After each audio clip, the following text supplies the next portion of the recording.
მოგესალმებით ძვირფასო მეგობრებო. კიდევ ერთხელ გადავწყვიტეთ თქვენ წინაშე სიტყვით გამოვსულიყავი. დღეს სწორედ ის დღეა, როცა ძალამყოფნის თქვენ სულს მივწვდე კარგი ამბებით და მოგიყვეთ როგორ ვმუშაობთ, რა პრობლემებს ვაწყდებით და რა ხდება კარგი ჩვენს თავს.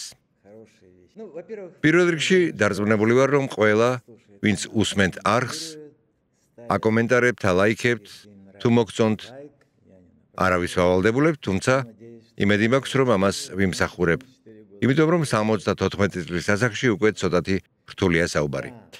მაგრამ ჯერ კიდევ მაქვს ძალა და მადლობა უთხარით უფალს სიცოცხლის ახალი დღისთვის. მინდა გისურვოთ, რომ ეს დღე თქვენთვის იყოს ნამდვილად ყველაზე ბედნიერი. ნამდვილად ყველაზე ბედნიერი დღე. აი, რა სიტყვების თქმაც მინდა დღეს. პირველ რიგში საქართველოში ჩვენ უკვე დიდი ხანია გვაღიარებენ როგორც ალბათ ერთადერთ ფონდად, რომელიც მართლა მნიშვნელოვან საქმეს აკეთებს. ამით ძალიან ვამაყობ. თუმცა უკვე დიდი ხანია აღარ ვამაყობ იმით, რა თანამდებობები მეკავა. არადა მეტმა ადამიანმა მომცახმა ვიდრე საქართველოში ნებისმიერ პრემიერ-მინისტრს ან პრეზიდენტს. ორჯერ მეტმა ადამიანმა. თანამდებობებიც მქონდა მაღალი, წოდებებიც, ასევე უხვად გვაქვს მედლებიც, მაგრამ ეს ყველაფერი ჩემთვის არაფერს ნიშნავს.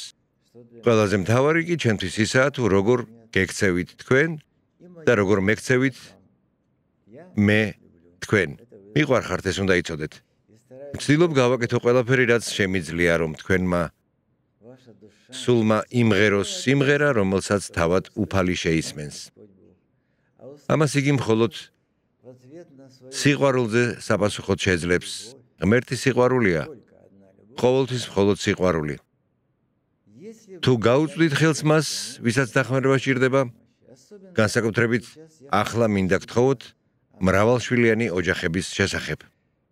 მეგობრებო, თავად ვიყავი უპატრონო, ვერ ვიტყვი რომ ეს იყო ომის შემდგომი წლები, ბევრი ავადმყოფობა იყო. დღესაც როცა ვლოცულობ ღმერთს ვეუბნები, გმადლობ რომ მომეცი იმუნიტეტი, არ ვიცი, რაც აღარ მოიტანდნენ საწყლები, ვინც ქვეყნის თავისუფლებისთვის იბრძოდა. ხალხი ერთმანეთს ჭამდა. შიმშილისგან სივდებოდნენ, მაგრამ ბავშვებს ეს ნაკლებად ეხებოდა. ჩვენ ყველანი ბედნიერები ვიყავით, დავრბოდით, თამაშობდით. ახლოს პოლიგონი ჰქონდა, სადაც ჩვენი ჯარისკაცები გერმანელებს ებრძოდნენ. ხარკოვი ორჯერ აიღეს გერმანელებმა და იქ ბევრი საბრძოლო მასალა იყო დარჩენილი. ჩვენ კი მას კოცონში ვაგდებდით. სახლს უკან ვანთებდით ცეცხლს, ვყრიდით გრანატებსაც, ნაღმებსაც, ყველაფერს, რაც ხელში მოგხვდებოდა, სანამ ამან ერთი ბიჭი არ შეიწირა. ჩემ ცხვირწინ კი ეტყობა ღმერთმა ჩათვალა, რომ ცხოვრებაში რაღაც როლი უნდა შემესრულებინა, მთელი აგური ამოაგდო. ვიყავი თუ არა უბედური იმის გამო, რომ რაღაც გემრიელი არ ვჭამე? არა.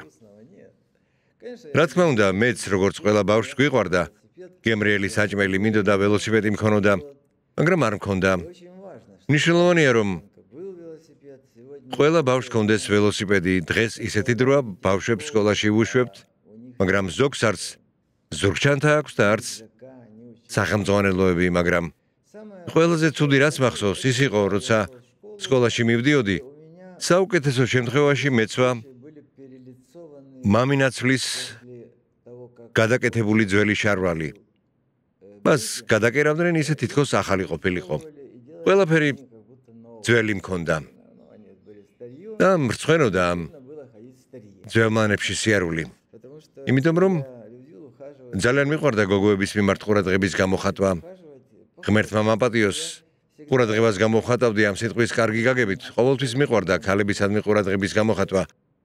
უბრალოდ ზრუნვა, უბრალოდ მეგობრობა, უბრალოდ მუშაობა.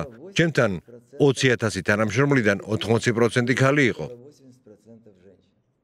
აი, რაც მინდოდა დღეს მეთქვა. დახმარებაზე მინდა ვილაპარაკო, უბრალო ხალხის დახმარებაზე. არა მარტო მათთვის, ვინც თურქეთში მიდის, მიუხედავად იმისა, რომ ბავშვები მაინც ბედნიერები არიან, არსებობს რაღაცები, რაც დაუშვებელია. თუ მონებს აღზრდით, მეგობრებო, მაშინ საქართველო მონების ქვეყანად იქცევა.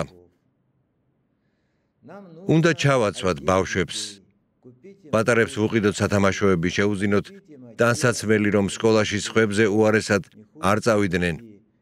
ეს დიდ ფულს არ მოითხოვს. ველოსიპედიც აუცილებლად უნდა გქონდეთ.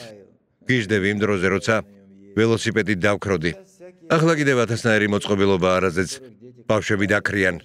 გთხოვთ, განსაკუთრებული ყურადღება მიაქციეთ ბავშვებს. ადრე ხშირად ისმოდა ასეთი სიტყვები, რატომ აჩენენ ბავშვებს თუ ღარიბები არიან. მაგრამ ვინც ამას ამბობს, ვერ აცნობიერებს, რომ თუ ღმერთი ასეთ სიტყვებს მოისმენს, უბრალოდ ადამიანს დაწყევლის. იმიტომ რომ ბავშვები ყოველთვის ანგელოზე ვადიბადებიან და უფალ სურს გაძლიერდეს ახალ ნიჭში, ახალ აღმოჩენებში, ახალ მეცნიერებში, ახალ დიდ მქადაგებლებში, მათ შორის მღვდლებშიც. ბევრი შვილი ყავთ, ქედი მოიხარეთ, უთხარით, რომ საქმე სექსში არ არის. საქმე იმაშია, რომ თუნდაც თქვენ ფიქრობდეთ, რომ ამ ხალხს ნაკლები წინდახედველება აქვს, თქვენ ვერ ხვდებით ძვირფასო მეგობრებო, ვინც ამას მწერთ. ეს იყო სულ რაღაც 10, 20, 30 ადამიანი, მეტი არა. დანარჩენები ყველანი ეხმარებიან. მოაქვთ ტანსაცმელიც. ღმერთს ისინი უყვარს, ვისაც უჭირს. და არა ისინი, ვისაც ყველაფერი კარგად აქვს. ეს ზუსტად ვიცი. ამიტომ ვისაც მეტი შვილი ჰყავს, მათი განსჯა რა უაზრობა. პირიქით, თუ ასეთი ოჯახი ნახეთ, გააქვთ შესაძლებლობა, მაშინ ჩათვალეთ, რომ ეს ოჯახი თქვენი ოჯახის ნაწილია და ზიდეთ ეს ტვირთი. ზრდასრულებზე არ მაქვს საუბარი. თუ მათ არ უნდათ მუშაობა, ეს მათი საქმეა. მაგრამ ბავშვების მიტოვება არ შეიძლება. არა, ისინი ღმერთის შვილები არიან. არც მხოლოდ იმ კონკრეტული მშობლების შვილები არიან, რომლებიც შესაძლოა ჭაჭას ეტანებიან ან რაღაცას არასწორად აკეთებენ. სხვათა შორის არიან ძალიან კარგი ღარიბი, მაგრამ უზომოდ მოსიყვარულე დედებიც.